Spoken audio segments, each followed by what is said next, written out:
Good morning and welcome to Rising. We've got a great show for you today. So happy you tuned in.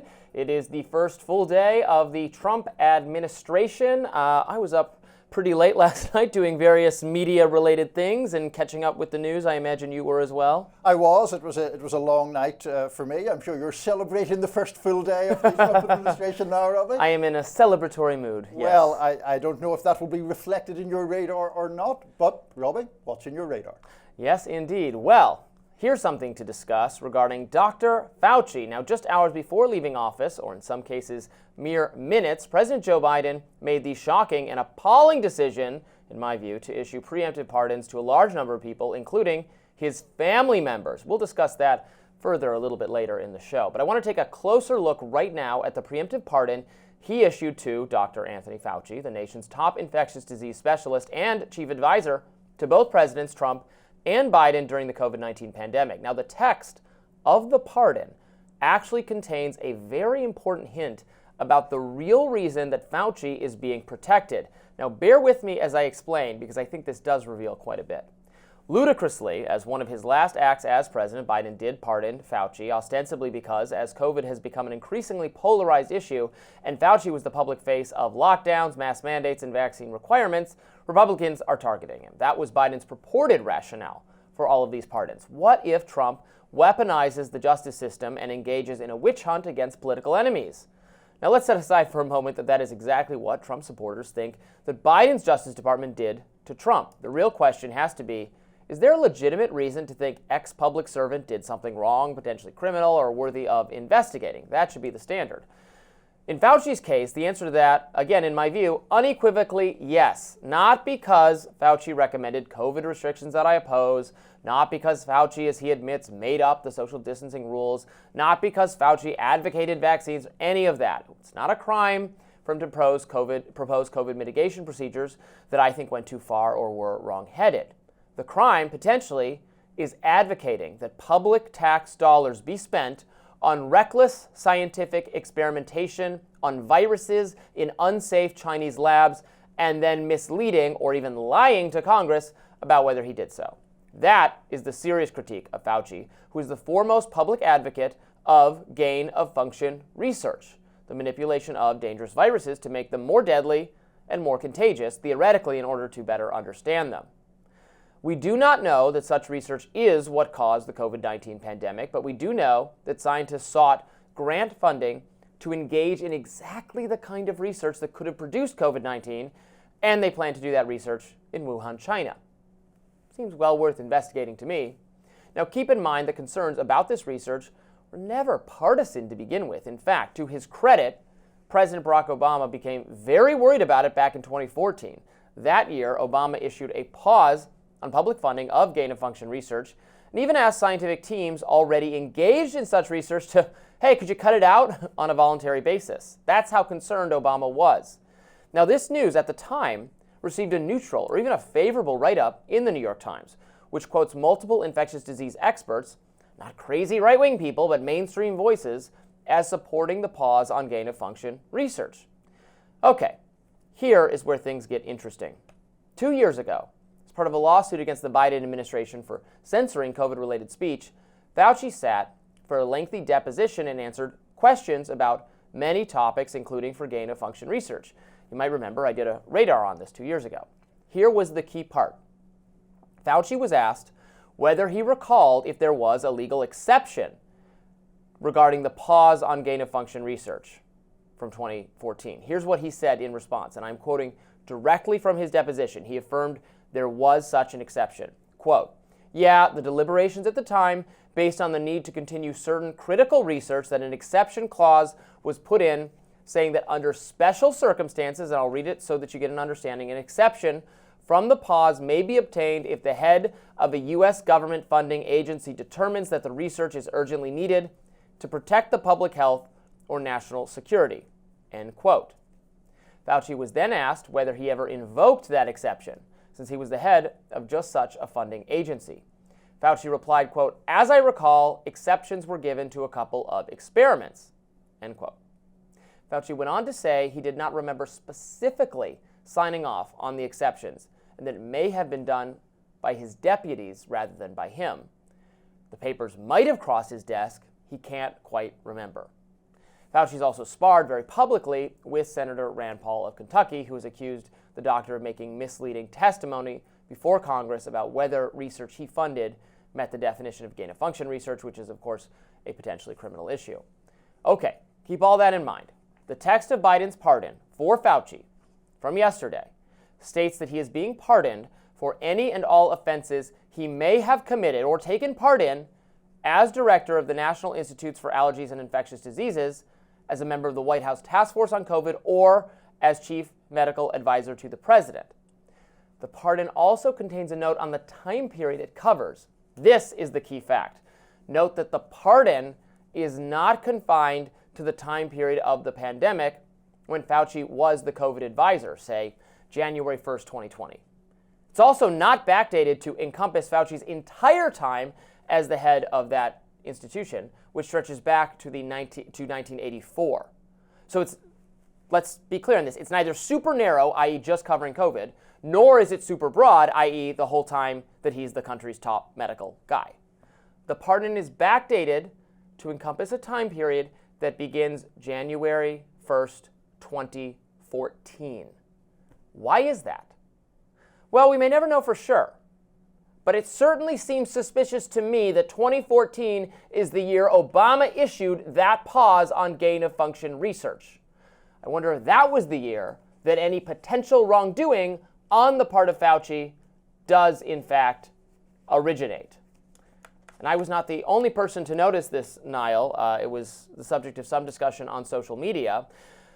Again, I don't know if that's the reason or what this means, but it is striking to me that it's neither narrowly focused on just the time where he becomes this kind of controversial public COVID figure, 2020 and on, nor is it just all your time in, public life. It starts 2014. Yeah. That's not a new presidential year. That's not a new administration year. That's the middle of Barack Obama's second term when he announced this pause on funding. Yeah, I think those are completely valid questions to ask. I am, as you know, not a huge fan of pardoning power or preemptive pardons generally, or of blanket pardons. Whether one would define this as a blanket pardon or not, I suppose, is debatable given the issue of the dates that you talk about.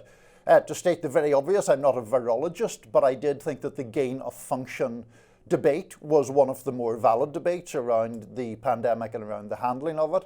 As I think we mentioned yesterday, I take a more generous view of the overall government response to the pandemic than I think you do.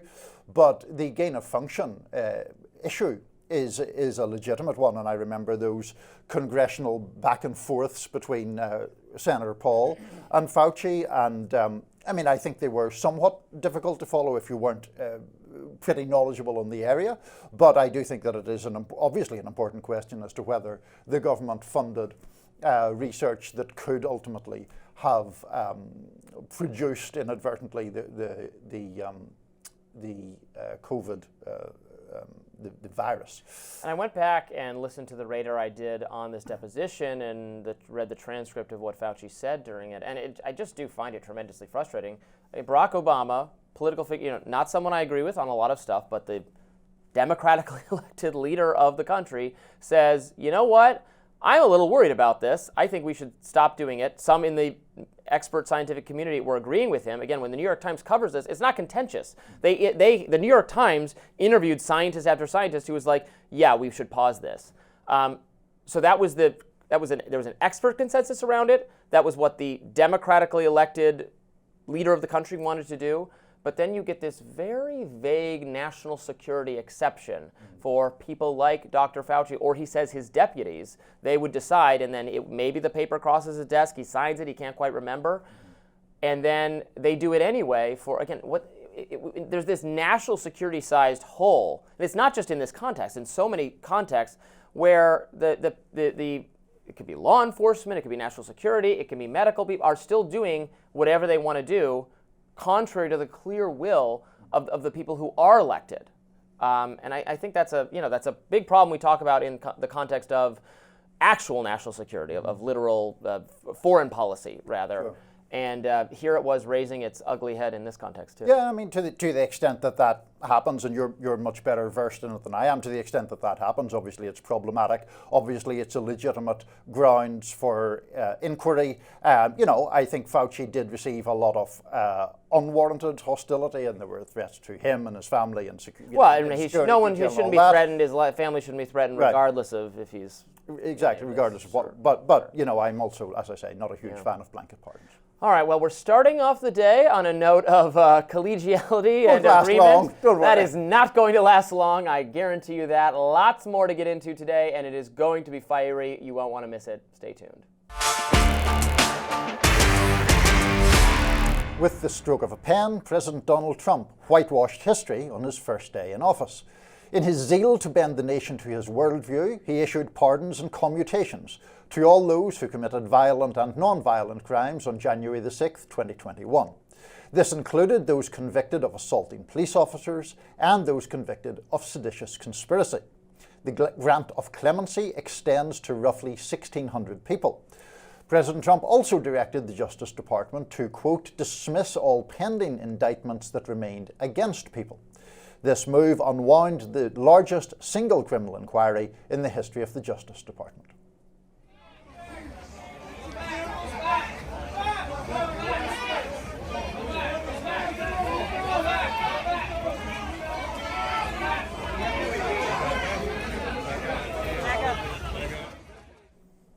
As the news trickled out, those freed erupted with joy. The mother of Enrique Tarrio, the former chairman of the Proud Boys who was convicted of seditious conspiracy, had this to say on X. My son is being released. Oh my God, Lord, thank you. Tarrio is free. Tarrio was sentenced to 22 years. He was released from a prison in Louisiana and is expected to be home in Miami by tomorrow. Free the boys! Free the boys! Free the boys! Free the boys! Free the boys! Free the boys! Free our boys! Free our boys! Free our boys!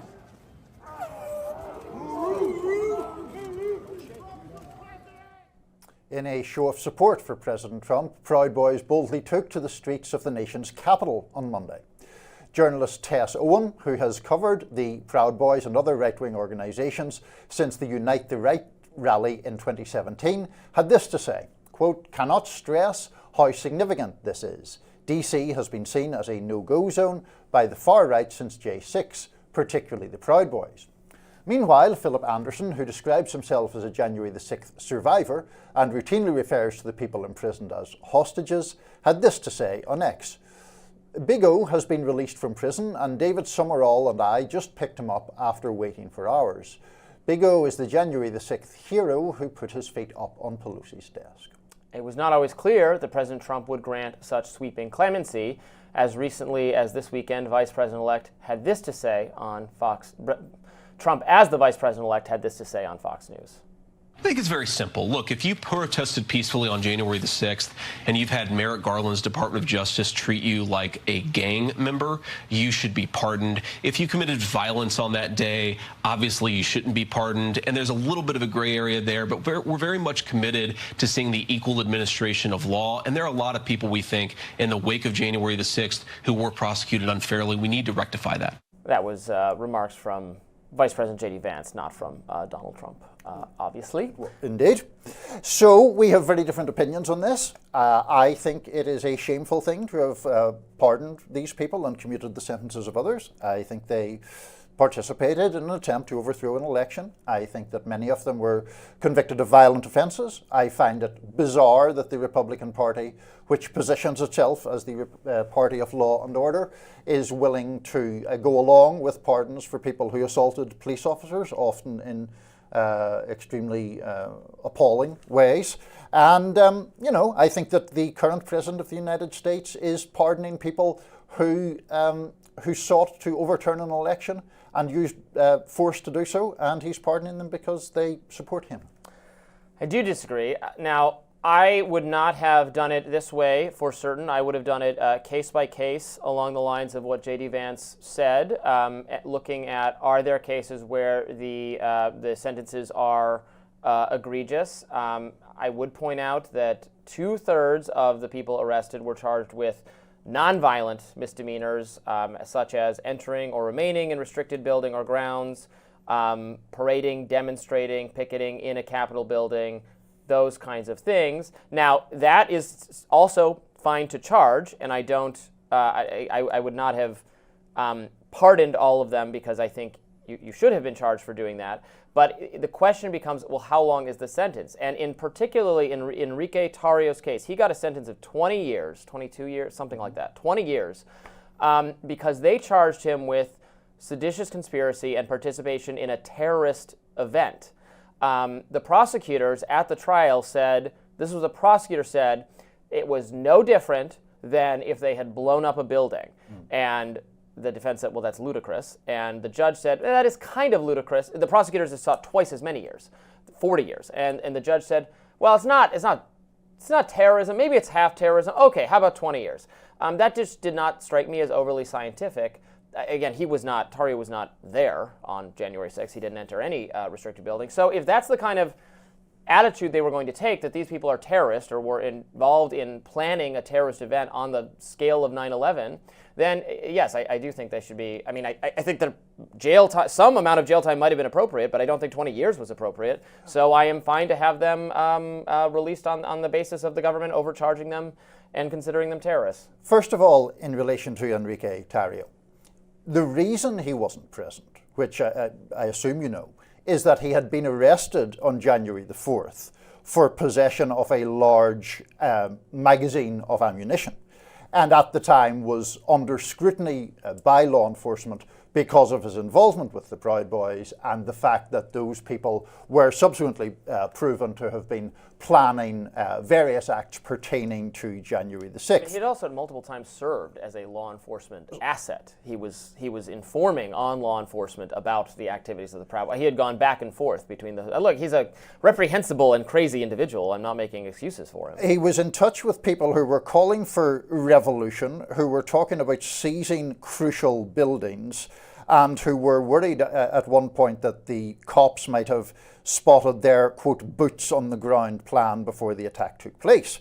When the attack did take place, Enrique Tarrio was on social media saying, I'm enjoying the show, do what must be done, don't effing leave, and proud of my boys and my country, while people were storming the Capitol, attacking law enforcement officers, trying to overthrow an election, trying to keep the loser of an election in power, trying to thwart the democratic will of the people of the United States, etc. It is a charge of seditious conspiracy on which his peers, his citizens, found him guilty. That is an extremely serious charge, and it is a shameful thing for him to be pardoned.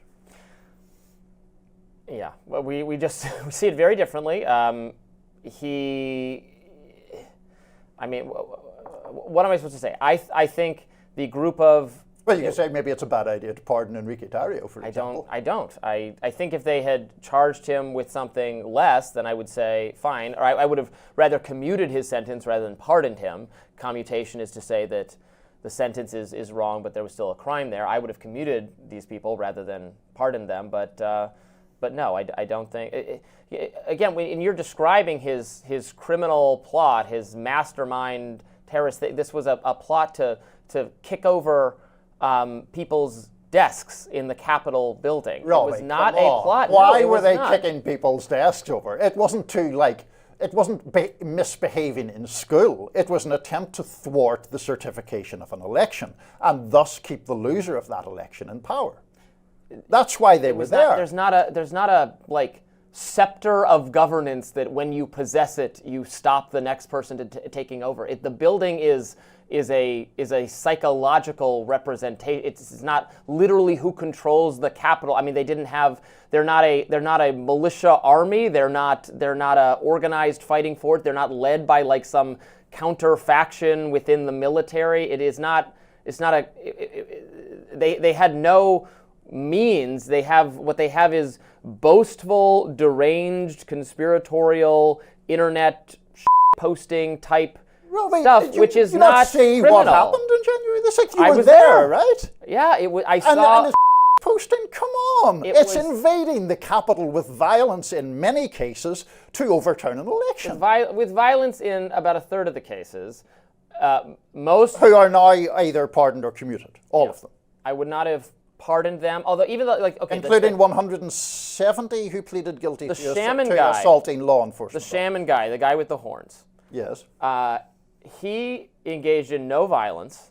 He was in prison for 3 years, including solitary confinement for a significant chunk of that time. Maybe we just have a very different view of what the criminal justice system is to do. Maybe you are more of a tough on crime person than I am, and you think disorder and lawlessness should always be punished with decades and decades in prison. I think the point of the criminal justice system is to keep us safe from violent criminal people. Destroy the basics of the democratic process should be punished. Okay. Yes. I don't think it was an attempt to destroy the basics of the democratic process. I think it was a riot, it was a protest that got out of hand, turned into a riot, and they entered into a public building and what was it a protest wrecked it. It was a protest about the election results. Right, which were legitimate. Their attitude of the election is immaterial. They have the right to be. It's a speech thing. Here's what I think. I support Trump. We won is a speech thing. The United States Capitol or assault law enforcement officers. Those aren't speech things. The crime was trespassing. The crime was rioting. The crime was not overthrowing an election, because that was not going to happen and didn't happen, and Biden took over, and no amount of them being in the building was going to stop it. What was going to stop it was, the fake elector scheme or the legal challenges or all of that stuff. The literal thing on the day, I know it was embarrassing and it was bad, but that was not going to result in the election, in Biden taking office. It wasn't. Occupying the building was not going. It's not who holds the building. It's not a board game. It's not when I have Park Place, I win. The building was to stop the certification of the election result. That is why Mike Pence was in threat of being hanged, because they didn't want him to certify the legitimate winner of that election, who was Joe Biden. They didn't want him to, but it is not a crime for them to not want him to. It's not a crime to stop him by force. This is just a. Well, we disagree, and we'll have to leave it there. Tell us what you think. More Rising right after this.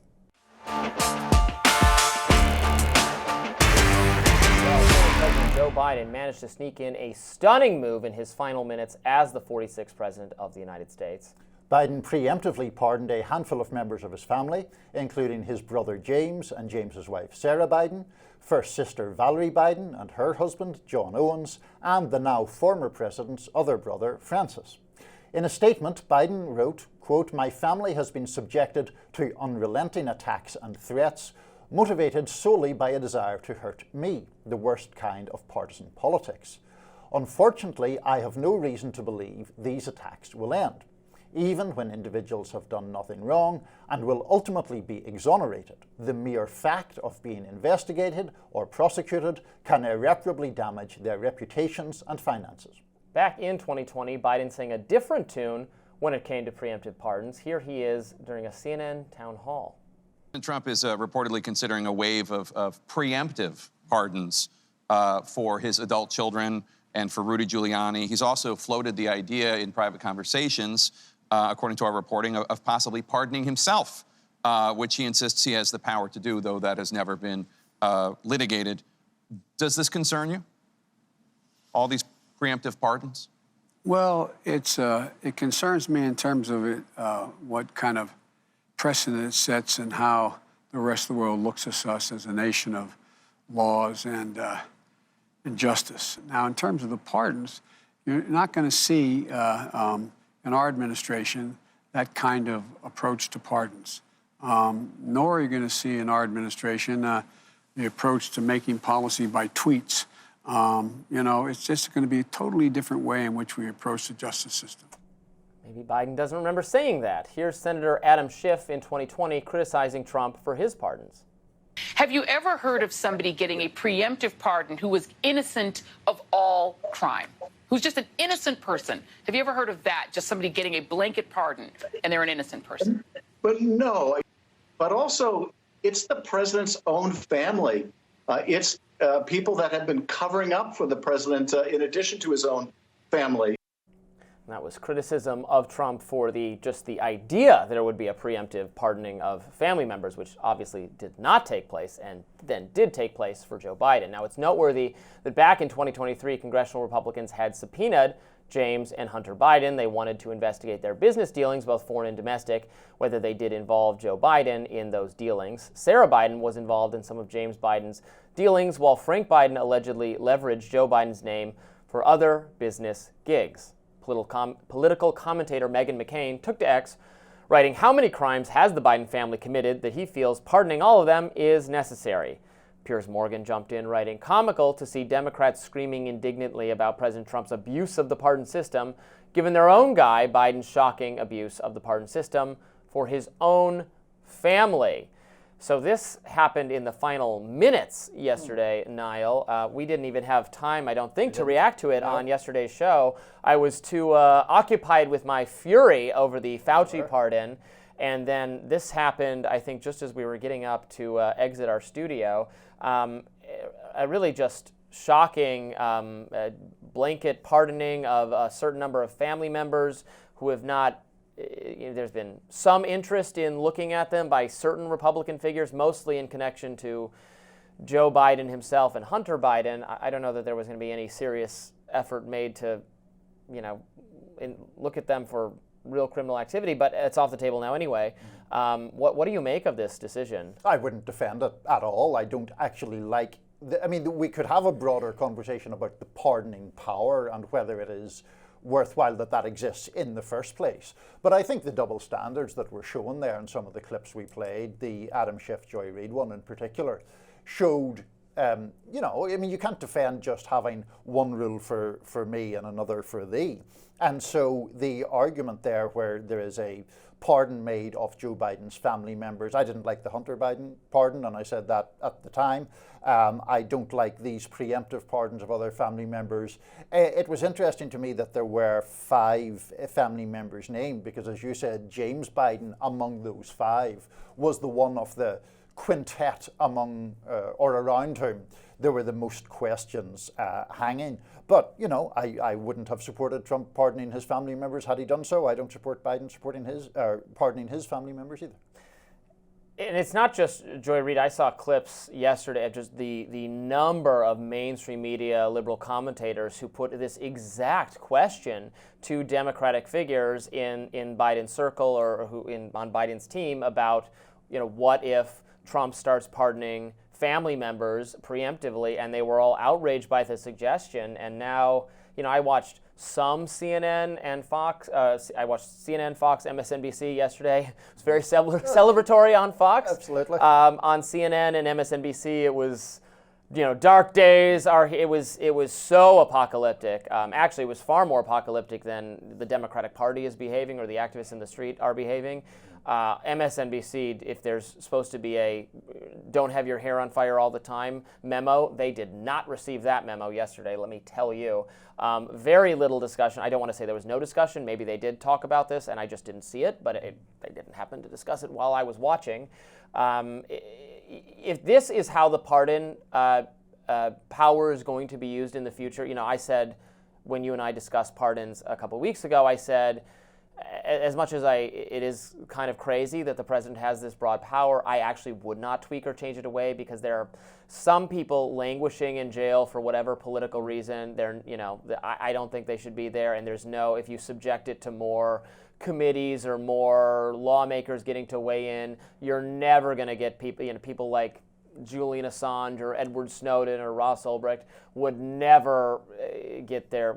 Snowden's in Russia, but would never have the kind of pardon type thing happen if you subject it to more, if there's more veto points in the process, which is why I don't recommend changing it. But if this is how it's going to be, if it's just going to be used to wholesale pardon everyone in your orbit, then we do need to change it, actually. Yeah, my whole argument about it is that I think it is peculiar that the United States takes rightful pride in the idea that no one is above the law, and that the people who are not above the law has included the President of the United States. The ruling that the Supreme Court put forth last year has obviously granted much broader immunity than I would like, but the basic principle is that no one is above the law. And to then hand whomever is president the power to raise other people above the law by pardoning them whether that is family members or other people, it seems dubious to me. I mean, I take your point about veto points and choke points,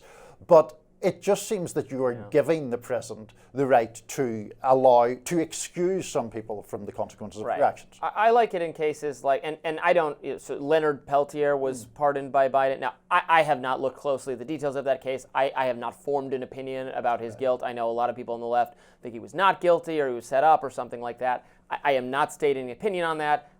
There's people on the right who think he's perfectly guilty and he should die in prison, and that's the way it should be. But I'm just using him an example of someone who there's not, if you had more veto points on the process, is never getting a kind of pardon.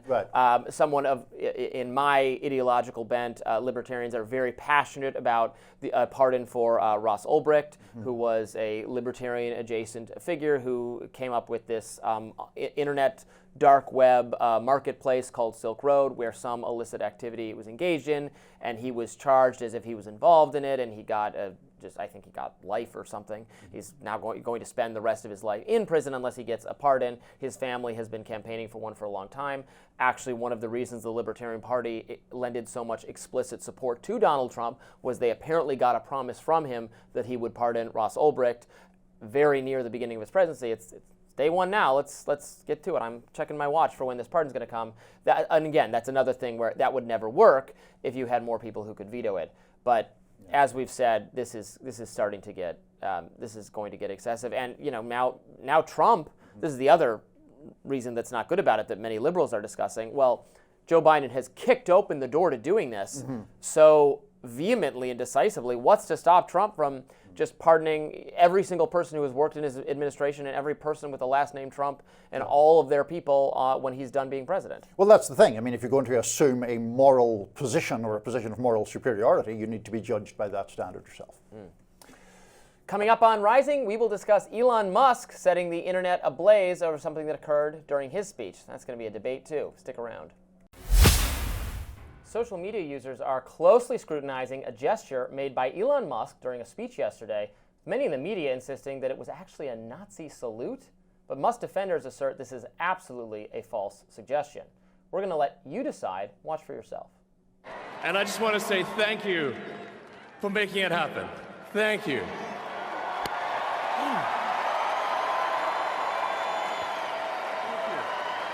My heart goes out to you.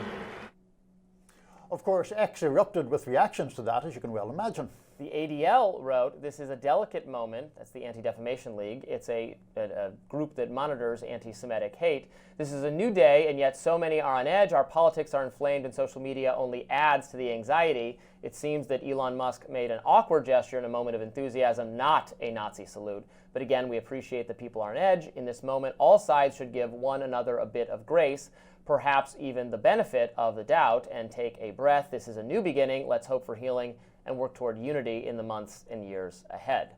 Congresswoman Alexandria Ocasio-Cortez fired back at the ADL, writing, "Just to be clear, you're defending a Heil Hitler salute that was performed and repeated for emphasis and clarity. People can officially stop listening to you as any sort of reputable source of information now. You work for them. Thank you for making that crystal clear to all." And former ADL Director Abraham Foxman wrote, "Elon Musk may be the world's richest man, but that does not excuse his thanking the Trump supporters with a Heil Hitler Nazi salute. In addition to supporting Germany's neo-Nazi party in the next elections, it is a very disconcerting image." Jobsite News correspondent and former Rising co-host Jessica Burbank wrote, "If someone accidentally made a gesture that looked like a Nazi salute, and the media picked it up big time, they would probably correct the record within hours. Something like, 'I would never do that, Nazis are bad.' But if they say nothing, I don't know, man, I think that's a Nazi." Many others had very different takes. Newsweek opinion editor Batya Ungar Sargon, also a former host of Rising, wrote, "As a person with a strong track record of criticizing Elon Musk, I feel extremely confident asserting that this was not a Nazi salute. Elon Musk is a friend to the Jews. This is a man with Asperger's exuberantly throwing his heart to the crowd. We don't need to invent outrage." Turning Point USA founder Charlie Kirk said, "This is just ridiculous." Elon Musk says his heart goes out to the Patriots in Capital One Arena. So he pounds his chest and waves at the crowd. CNN, Musk just gave a Nazi salute. These people are so thirsty for controversy and racism that doesn't exist. It is astounding. We're going to have our fieriest debate so far. Take it away. So, look, I don't know what's in Elon Musk's mind, and nor do you. I think that context matters in most things. I think that even in context, that gesture, which he did repeat, bore an extraordinary resemblance to a fascist salute. And I think that it is in the context, I don't know where Batya gets the idea that he is a friend to the Jews from. In November 2023, when someone on X said that Jewish communities have pushed, quote, hatred against whites, Elon Musk replied, "You have said the actual truth." He has said that in German politics, only the AfD can save Germany. The Central Council of Jews in Germany calls that an extremist party that embodies Nazi ideals. And there were various other instances, as you well know, where Elon Musk was criticised for letting white nationalists resume their accounts on X or tweaking the algorithm. Let me just finish 1 second, Robby. Some people get the benefit of the doubt, and Elon Musk's past comments are such that he doesn't get the benefit of the doubt in these kind of things. And I don't think it is a smear. I think it is a valid debate to have. Certainly, I don't know what was in his mind, but that sure looked like a fascist salute to me. Well, I mean, I guess it's a valid debate to have. We're debating it, right. But I think it is absolutely ludicrous to suggest it was intended to be a Nazi salute. Of the examples you just gave, I support white nationalists being allowed on Twitter's platform, or black nationalists, or any other kind of extremist group, unless they are actually advocating for violence, and then that should be a violation of the policies.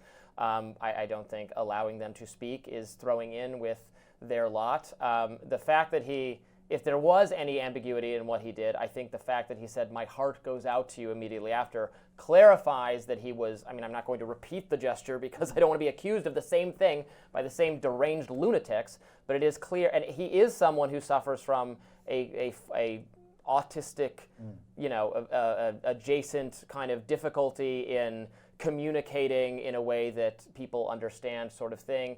It seems abundantly clear. I mean, what would be the, okay, let's say he is secretly a Nazi, and this, why would he, then why would he, like, it doesn't make sense. Then why would he do it? These people need to hide their affiliation with Nazi parties. Like, this to me is the exact same thing as the OK sign and the tattoos, and there's this liberal project of trying to protect. I mean, this sounds like they're like putting chemicals in the water, or our precious bodily fluids are being subverted by the Russian sort of derangement, that there's secret Nazi iconography everywhere in some kind of Dan Brown novel. I mean, come on. The problem, Robby, is that his far-right views are not secret. That's the point. That's why he's helping the AfD in Germany, which is an anti-immigrant and explicitly anti-Muslim party. That's why he's stoking up all sorts of tensions in Britain, not only in relation to the grooming gangs, which is a topic we meant to get into and never got around to, but in relation to a man who was recently convicted in Britain of essentially inciting violence by encouraging violence against a particular mosque, which was subsequently attacked. That man was sentenced to prison, and Musk weighed in to say that whoever levied the sentence upon him should be in prison themselves. He has clearly very, very right-wing views, and increasingly right-wing views over time. So the argument isn't, oh, he's concealing these views and now he's doing this in public, why would he do that? The argument is, a salute like that is not vastly inconsistent with views that he has expressed. Well, I mean, if you're taking the position that having right-wing views, I mean, increasingly common views, I mean, they're common to large numbers of people even in this country, and I think large numbers of people in Europe, that there is too much immigration or immigration from Muslim-majority countries to Europe, if you take the view that makes you fascist, then yeah, I guess he is. That is clearly his view. On the British figure, what, Tommy Robinson is his name? It's a different guy than Tommy Robinson. But go on with my understanding. I mean, Tommy Robinson. I'm not saying I agree with him. I won't, I won't debate your characterization of the issue because I don't know enough about it. But I think he would say that he thinks it's a free speech issue and that the person was falsely accused of starting a riot and was actually or whatever again, I don't know the specifics of the case, but was speaking out and has the right to be misinformed and was using free speech and is not responsible for violence that occurred. You may think that's wrong, and again, I don't know the situation, but it is not from his standpoint because he embraces or invites or desires violence against these communities. He does favor sharply limiting some of this immigration, as do lots of people in Europe. I don't think that necessarily makes you a Nazi. And then if you start saying you are always and everywhere a Nazi and practicing secret Nazi salutes to think that there have been too many negative consequences of a really large number of Muslim immigration to Europe, I mean, you're going to end up I think you're going to end up not being taken seriously. I think that we get back to the central point, which is neither of us actually do know what was in Elon Musk's mind when he made that gesture. But I think you see it very much as a smear or as a ludicrous suggestion. And I don't think it's at all ludicrous. I mean, I don't know if our friends in the control room run the clip again or not. I mean, people can watch it widely on the internet. It is, I mean, I have never seen, here we go again. So, I mean, I have never seen anyone say that their thanks or whatever goes out to people by making that gesture and then turning around and making that gesture again. I mean, that is a completely valid question to ask as to what the hell he's doing there. Yeah, I think it. I think I think if there is any ambiguity, the subsequent "my heart goes out to you," like extending what is in his heart to the. I'm afraid I'm like to even reluctantly gesture in this direction. Not just my opinion; it's the view of the Anti-Defamation League, which I have criticized in the past for being on a hair trigger for anti-Semitism, for describing for describing, in my view, and you would probably agree with this. Yes. Criticism of Israel as anti-Semitism. I have clashed with them before. Mm-hmm. So has Elon. Mm-hmm. They have called on advertisers to boycott the site. For the reasons because for white nationalists being in there. So the fact that they say, calm down, guys, we don't think that's what was intended at all.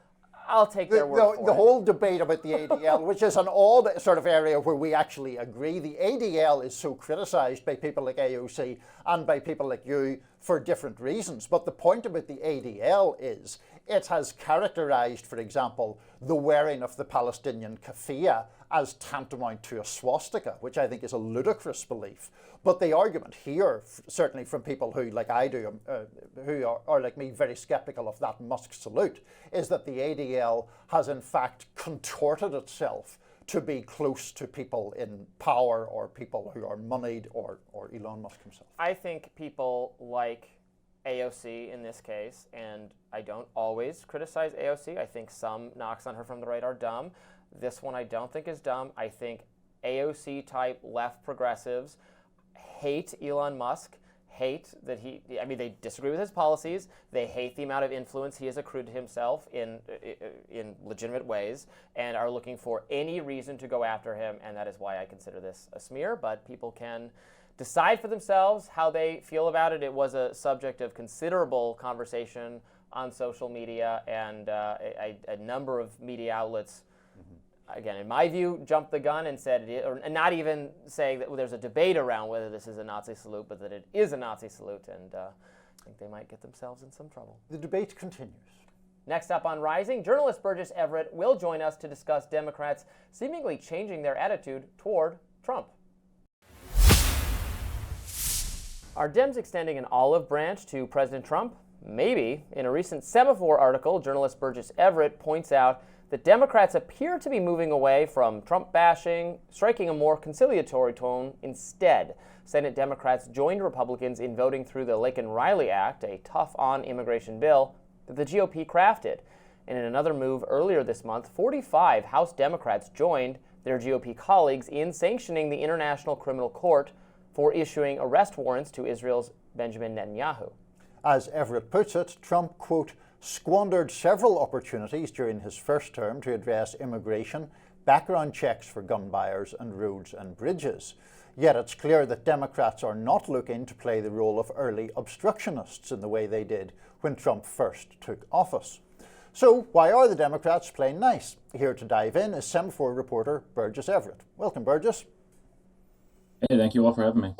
So I'm just curious about two things. One is, the Laken-Riley Act vote that we just mentioned would appear to indicate Democrats' openness to at least supporting some things that Trump backs. On the other hand, he has opened his presidency with the January the 6th pardons and commutations and all the rest of it. So do you expect this trend that you identified in your piece to continue? Look, I mean, I think the Inauguration Day action on the Senate floor is probably the high point of that. You have Marco Rubio getting 99 votes and 0 no votes, and you have the Laken-Riley Act going through and being sent right to President Trump's desk right away. I mean, that's a pretty good start in Congress. But it didn't take long for these executive orders to roll out, Democrats to criticize them. The cabinet members are going to get more difficult. So I think there's going to be finite places for them to work together. But I think immigration was a great place for the Senate Republicans to start, because Democrats just got beat on that issue in the election last year. And so it was a way for their more moderate members to work with Republicans to say they passed a tough new immigration restrictions and deportations on people who commit crimes. It may be the high point. It's hard to say, but there's going to need to be bipartisan cooperation to fund the government, raise the debt ceiling, and do any other legislation besides maybe the tax cuts legislation that Republicans are trying to do. So I think it's probably a high point, but I also think this idea of the resistance, as has been reported by many journalists at this point, it's faded a lot. And I think the other issue is Trump's a lame duck president from day one. He's not going to run again. And so Democrats need to identify themselves as a party that's more than just anti-Trump. There's also no pressure on Democrats from their own kind of activist contingent. Well, I mean, no pressure might be going too far, but there's nobody in the streets right now in D.C. There's no mass marches taking place. Is the Democratic Party feeling a lack of, they're not being called by people in the streets to take bold and decisive action and stands against Trump on everything, on every fight from day one? That is a marked difference from when Trump was inaugurated in 2016. Yeah, it really is. And you can feel it here in the Capitol.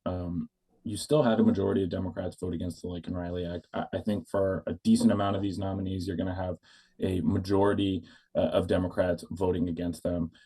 So it's not like that's totally faded away. And there's still activist pressure on Democrats to some extent, but it just doesn't feel nearly to the same level. And I think this is a party that's still sort of getting its fighting swagger back and trying to figure out what it's all about. It was a pretty big repudiation nationally for Democrats, even though they may have overperformed in a handful of battleground states and House and Senate races. And so they need to kind of figure out how to get their swagger back and capitalize on the upcoming midterm elections. And that's a process. It's going to take time, and they're clearly going in a different direction than they did in 2017. They may well be going in a different direction. I wouldn't at all dispute that. But I'm just wondering, as they look ahead to the midterms in 2026 and, of course, the 2028 election, I mean, obviously there is a need to provide credible opposition and to push back on the Trump agenda and to, give Democratic voters and voters in the middle ground something to vote for. Do you see that more oppositional attitude taking hold in topics other than, say, immigration, where, as you point out, Democrats did take a beating and probably feel the need for some kind of corrective action? Yeah, I think probably the number one thing that you're going to see the Democrats grasp onto is what happens with these tax cuts, extending taxes. I think Democrats are starting to get together a message of Republicans are the party of billionaires. You saw that at Inauguration Day, how many wealthy folks were in the rotunda, whereas governors were resigned to an overflow room. I mean, that imagery is sinking in, I think. So I would expect the tax cuts argument, if there are tax cuts for the wealthy, if there are more tax breaks for corporations, those sort of things, that's where I would expect Democrats to grapple onto, because they really need to paint the Republican Party as out of step with ordinary Americans, not just Donald Trump. And I think that's going to be a key difference. But even if you go back to 2018 and the House midterms and the takeover then, a lot of it was about the tax cuts bill. I think both parties seem to think that it's a good issue for them, but Democrats would most likely tell you that the tax cuts legislation was the fuel to their good midterms in 2018. Who are the leaders of the Democratic Party right now who get to make the strategic choices and, fill in members and other important people in the party about, okay, this is our strategy, this is how we're going to try to counter Trump, we're not going to be as hair on fire about everything as last time. With Joe Biden so off stage and not really in a position to command the party, Kamala Harris was just, repudiated in her own election. Like, who is in charge? Who is making these strategic decisions, or is it just, do whatever you want, figure it out for the next couple of years? Well, I do think that Senator Schumer, the Democratic leader in the Senate, has been sort of preaching let's just kind of not be hair on fire. But I do think, like, publicly, you're seeing people like John Fetterman who are getting a ton of attention for saying, let's not freak out about Trump. I'm okay with meeting with his nominees. We should pass stuff like the Lincoln-Riley Act. And then to the side of that, you have some Democrats from these battleground states who I'm going to be keeping a close eye on these Trump nominees who supported the Lincoln-Riley Act. People like Jon Ossoff, people like Alyssa Slotkin. These are the new senators. They have a very different, Kamala Harris was a new senator in 2017. A lot of these folks are cutting a very different image, I think, than we saw back then. And so I'm going to keep an eye on these newer senators, the people that don't have all that baggage from the past few years, the partisan battles in the Senate over Supreme Court nominees and all that. I think people in the party are going to look to them and see how much success they have in trying to navigate this new tone and trying to work with Trump where they can. Burgess Everett of Semafor, great conversation. Thanks for joining us on Rising. Thank you all for your interest. Picking up where he left off, President Trump signed a flurry of restrictive immigration executive orders on day one. He reinstigated the Remain in Mexico policy, one of the most controversial programs implemented during his first term. He also paused refugee admissions, officially designated Mexican cartels terrorist organizations, and signed a proclamation declaring a national emergency at the southern border, where an increased military presence will be stationed. Trump also ended birthright citizenship for children born to parents living in the U.S. illegally.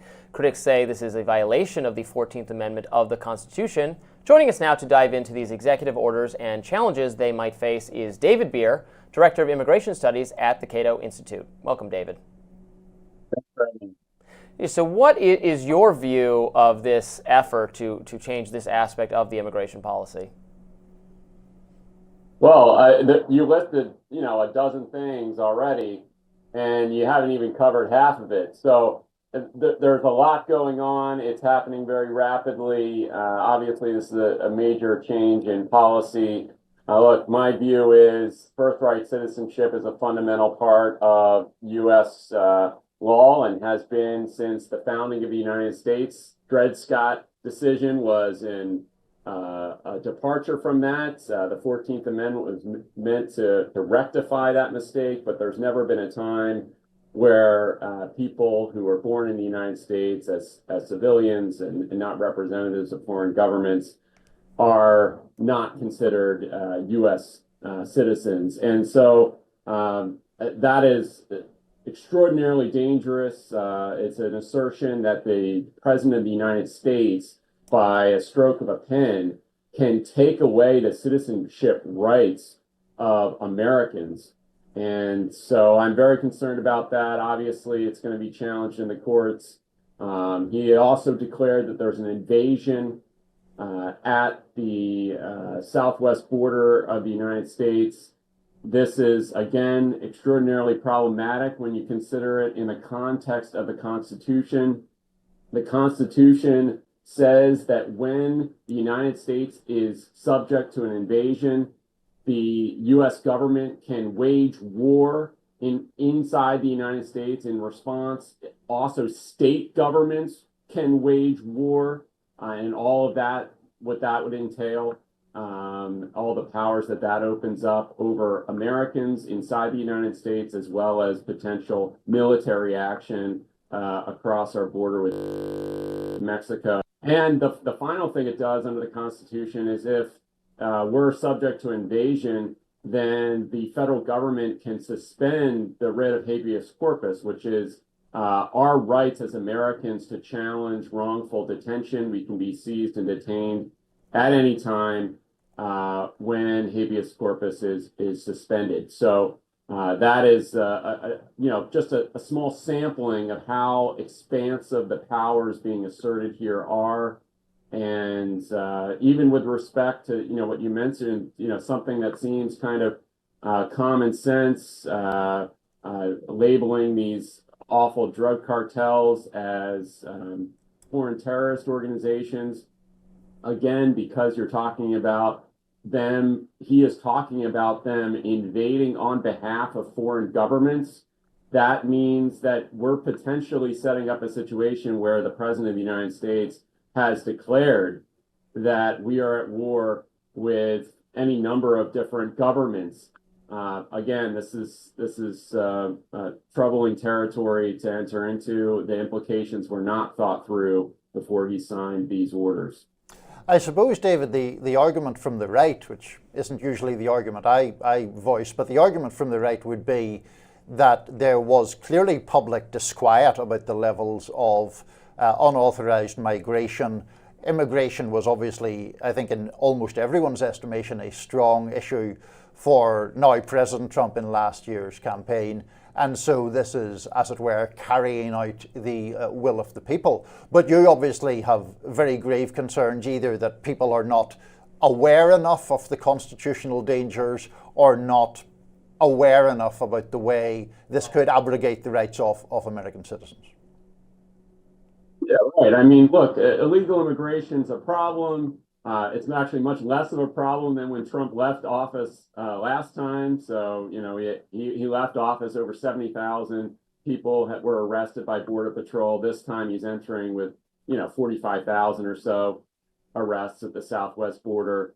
So the idea that somehow this has reached a level or, is at a point right now in January of 2025 that he can supersede immigration law and the Constitution and suspend these various rights.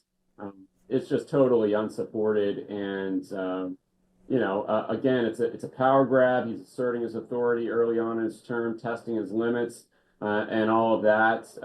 But this is really a bridge too far.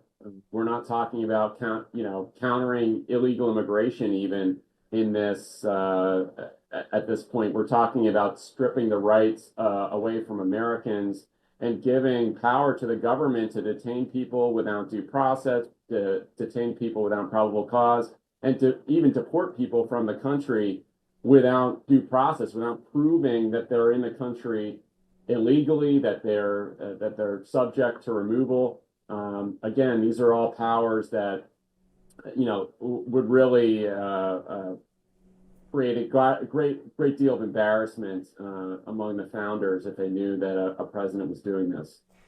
Yeah, to play, well, I don't even know if I'm playing devil's advocate. I largely agree with your immigration views, but we are in a political moment where Trump won an election explicitly on the idea of at least reining in illegal immigration. It's certainly a lot of people, a substantial faction of the right, want a wholesale reduction of immigration, even legal immigration.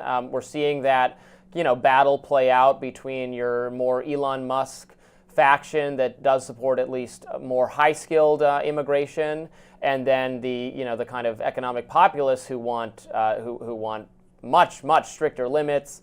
What I would describe as a kind of like affirmative action for the workers who were born in America, which I obviously oppose, but there's a need to pick our battles, or I think the restrictionists are going to just win the argument. Well, absolutely. Look, I mean, I think there's, the illegal immigration issue, debating whether we should be, stopping illegal immigration is kind of, pointless at this point. Trump's going to do what he's going to do. I think it's really about defending the rights of Americans and defending the fundamental framework of the Constitution about who sets the laws, who changes the laws, what rights do we enjoy as Americans to be free from wrongful detention and arrest, and not letting the president essentially run completely away with the Constitution and these limits on what he can do. Look, he's suspending the refugee program. He is doing all kinds of things that I completely disagree with on legal immigration, on as well as on border security and interior enforcement. I mean, he's saying we're going to have law enforcement going after anyone, regardless of whether they're a threat to their community. That's a waste of law enforcement resources, I think. So there are a lot of things I can disagree with on, but the basic framework of the Constitution shouldn't be up for debate. David Bier of the CATO Institute, thanks for joining us in Rising. Thanks. President Donald Trump has not forgotten the infamous Hunter Biden laptop saga, and on his first day in office, the president signed an executive order to revoke the security clearances of the 51 Intel officials who said that Hunter Biden's laptop contents, which had been first reported by the New York Post, had, quote, all the classic earmarks of Russian disinformation. Now, Trump also separately revoked the security clearance of his former National Security Advisor, John Bolton. To be clear, Bolton did not sign that letter that we're referring to. But as for the letter, Trump said last June that the 51 officials should be prosecuted for what they did. Of course, federal officials later confirmed the laptop contents were in fact real. They were not of Russian origin. And as we all know, social media companies actually censored or suppressed the Post's Hunter Biden laptop story leading up to the 2020 election. Here's Mark Zuckerberg on Joe Rogan's podcast in 2022 explaining what went down. Laptop story, the New York Post. Yeah, we have that too. Yeah, so you guys censored that as well? So we took a different path than Twitter. I mean, basically the background here is the FBI, I think, basically came to us, some folks on our team, and was like, hey, just so you know, like, you should be on high alert. There was we thought that there was a lot of Russian propaganda in the 2016 election.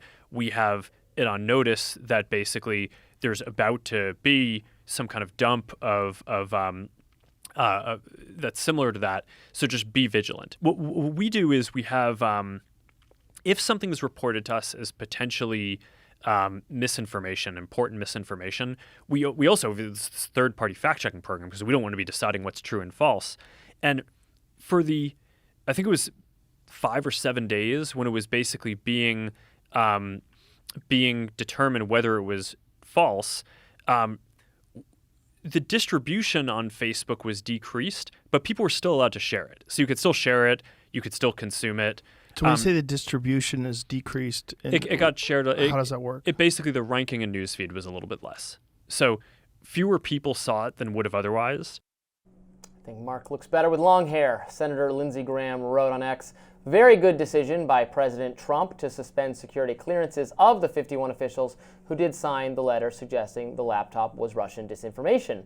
The letter was a political document. Signing it was incredibly irresponsible. They deserve to have their security clearances suspended. Intel historian and former Intel official Mark Stout wrote on Blue Sky, Trump, as threatened, has revoked whatever security clearances the 51 former intelligence officers who signed the letter about Hunter Biden may have still had. He also revoked John Bolton's clearances. I am proud to have worked with and know many of the people on this list. This is a travesty. Niall, are you in tears about John Bolton losing his security clearance? Are you very, very sad about this? I'm not overly worried about John Bolton's welfare. I'm sure he'll be fine whether he has security clearance or not. Obviously, the Hunter Biden laptop thing was, I mean, we don't need to go through the whole saga. Most people are aware of it and are aware of what we're talking about. The curious thing I have in my mind when it comes to Trump revoking security clearances is two things. One is, did those officials provably lie about what they said, or were they mistaken To my knowledge, that has not been proven definitively one way or another, but if it has been proven definitively, I stand corrected. The other thing is just my inherent skepticism about Donald Trump taking the high road about, politicization of intelligence or of security concerns or whatever, when he so constantly traffics in, whatever suits him to say at any particular time. Well, okay, yeah. If Trump did something bad or Trump people did something bad, it's, always a defense you can go to. I don't know if they were lying. Actually, I probably would not assert that they thought they were knowingly lying. I think the intelligence establishment actually did have just a totally misguided Russia kind of crazy thinking about everything they were seeing. They put out this document saying it resembled to them Russian disinformation.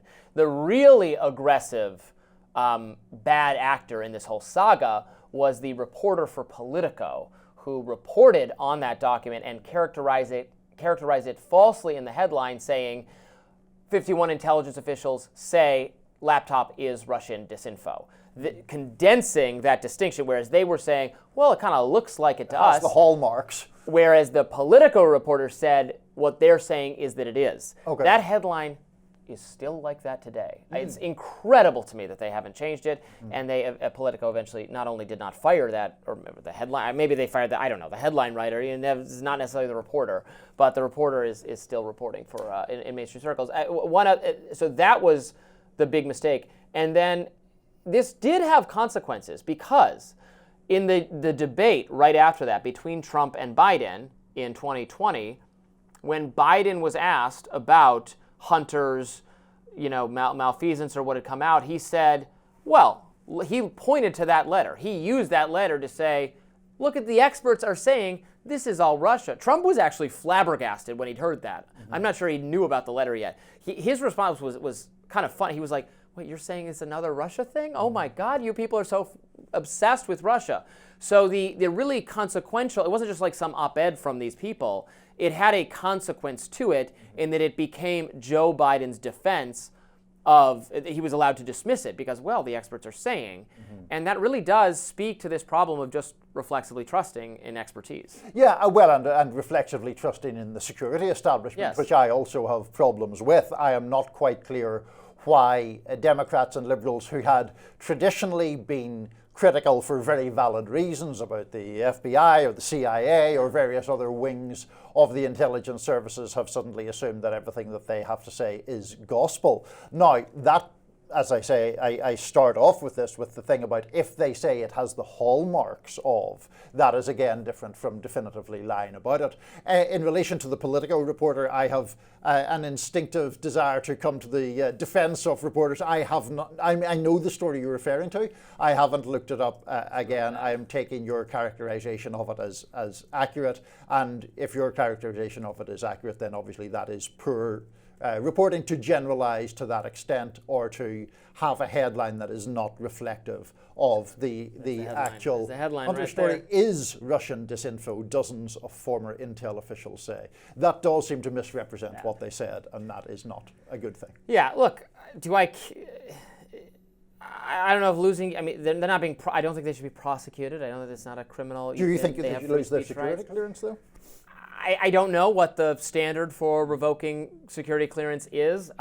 It doesn't seem to me like a terrible consequence of getting this one, so badly misjudging this one. I think John Bolton's foreign policy is atrocious, and he has been single-handedly trying to get us involved in World War III for years and decades, and the further removed from national security subjects he is, and he has of course become a celebrated and beloved commentator on mainstream media, on I think CNN in particular, maybe MSNBC. Someone who wants us to attack Iran immediately. I think that's interesting. For the rest of them, I would have liked to see more humility from them. I would have liked to see more people say, wow, we really did get this one wrong. I don't know that any of them have come out and said that. Maybe they have. So them losing their clearance maybe it is a perfectly valid. Yeah, I mean, response. I don't know. I don't have strong feelings. Right. I don't want to get into too stout a defense of these guys. I do think that there is the propensity on Trump's part to just try to, a clear propensity to seek to attack or intimidate or punish people who have gone against him. So that is not to say these guys are, without stain for whatever they did. I would need to look back on the specifics of that, but I do suspect that it is part of a broader front of him just trying to be vindictive toward people who he believes have crossed him. Yeah, but I mean, these people they crossed him in a bad way, right? They put out they manufactured into the narrative, the media narrative, an idea that ended up being not true. Right. And for there to be consequences for that is okay in my book, and I don't want this. What do people ever lose their national security clearance when they're not active government people anymore? Should we maybe be? It's kind of weird to me that there's just a whole coterie of retired defense experts who are still being consulted on these kinds of matters. I mean, talk about the more pernicious side of the foreign policy establishment just being able to run things contrary to what the will of the American people is or the changes in the political system is. Yeah. That seems not necessarily ideal to me, and weird given how the knee-jerk classification or overclassification of all sorts of documents. We can't read, anything even remotely pertaining to we the people.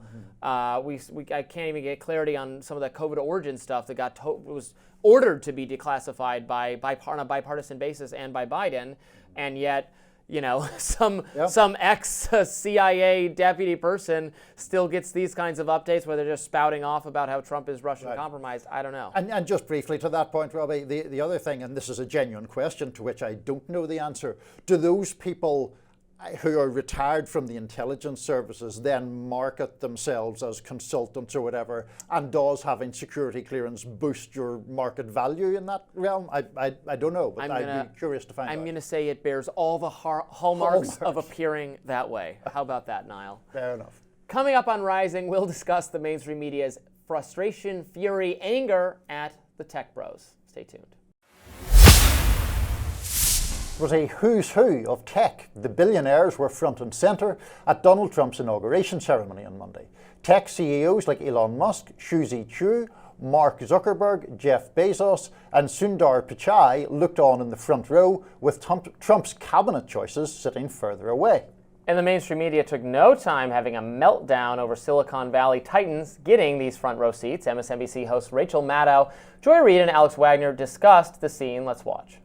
Kristi Noem, the nominee for Homeland Security, next to Apple CEO Tim Cook. How is this happening? Only in America. How is this happening? Why are people with tons of money up on the dais with cabinet nominees and family members? It is a message. It is a message, and I think I think they are up there for the very reason that you probably think they're up there. It is a pivotal moment here. Jeff Bezos, the billionaire owner of the Washington Post and Amazon and that space company, standing in front of RFK Jr., the wildly controversial nominee to be Health and Human Services Secretary, one who, interestingly, has not yet had his confirmation hearing scheduled. And I believe that's Sundar Pichai from Alphabet. Right in the middle as well. CNN host Jake Tapper had this to say. So we see Mark Zuckerberg on the left there with the curly hair, CEO of Meta. Tim Cook, his face is blocked, but he has the white hair, CEO of Apple. Jeff Bezos on the right there, the bald gentleman looking to his right, CEO of Amazon. The gentleman behind Mark Zuckerberg is Sundar Pichai. He's the CEO of Google.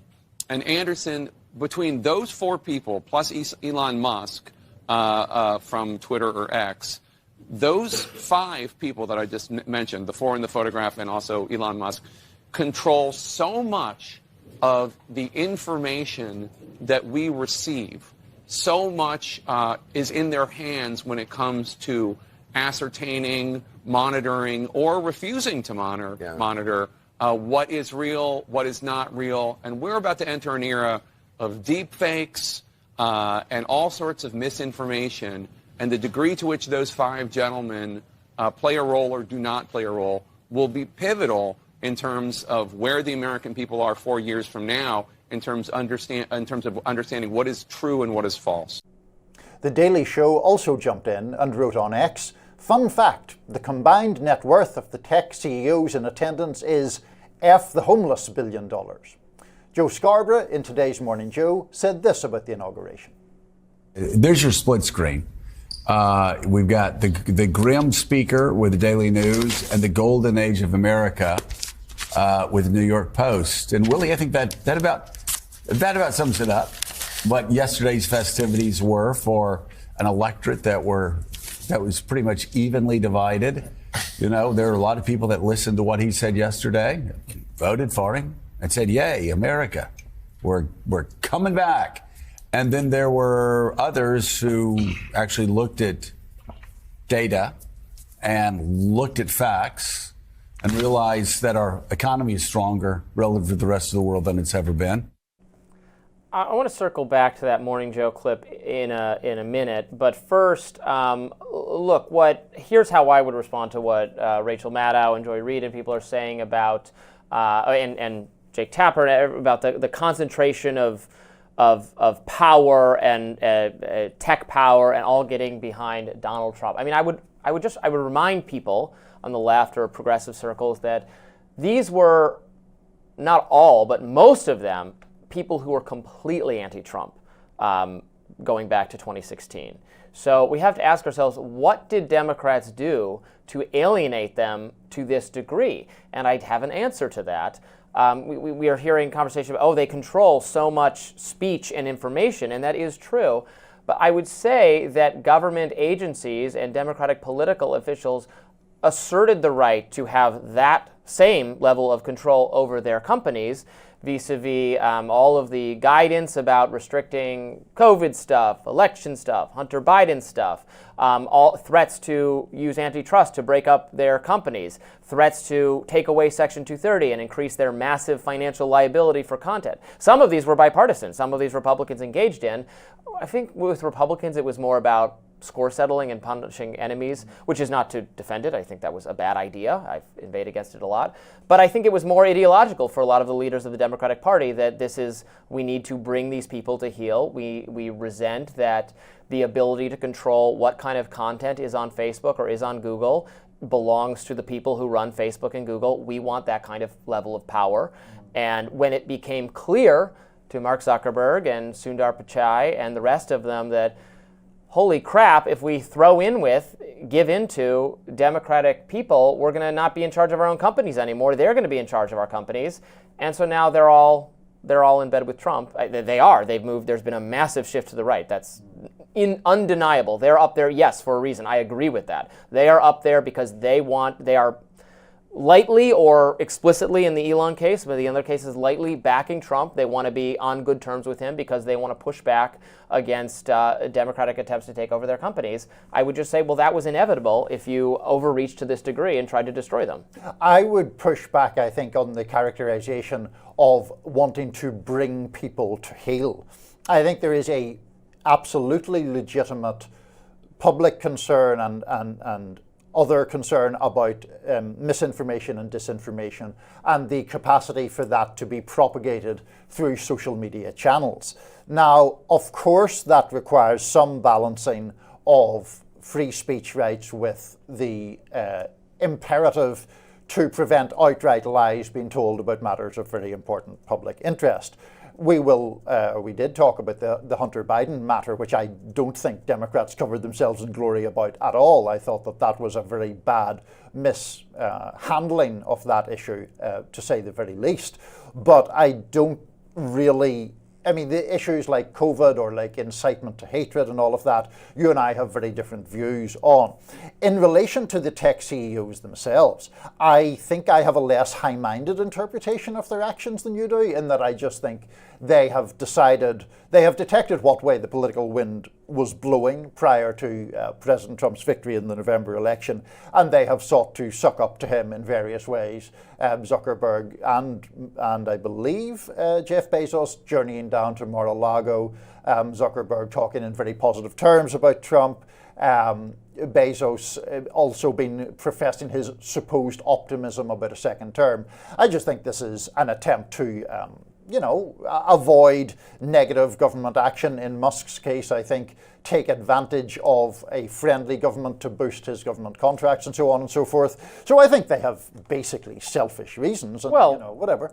They have self-interested reasons. I mean, it would be delusional to expect them not to. I mean, they're the heads of companies. They have duties to their shareholders, right? They have to maximize the value of their companies, and they have correctly, in my view, probably correctly in your view too, calculated that that is going to be more maximized now under a Trump administration, particularly if they're on good terms with him, than the other way. And I would defend my characterization of brought to heel. I mean, for Zuckerberg in particular, the level of apocalyptic rhetoric leveled at him after 2016, that he specifically bore moral responsibility for Trump's win. That's what Hillary Clinton said. She said Zuckerberg should pay a price for damage to democracy, and that was based on not even the broader complaints about too much misinformation on the platform, but specific Russian interference complaints that the media just went over their skis about. And I do not think, I think we're very much exaggerated how much impact they actually had on the election. They were not.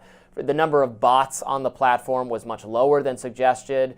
A number of Russia-related scandals, including Cambridge Analytica, when you looked at it closer, they actually didn't have the information to precisely target swing voters or target voters in swing states or target voters who weren't already voting for Trump.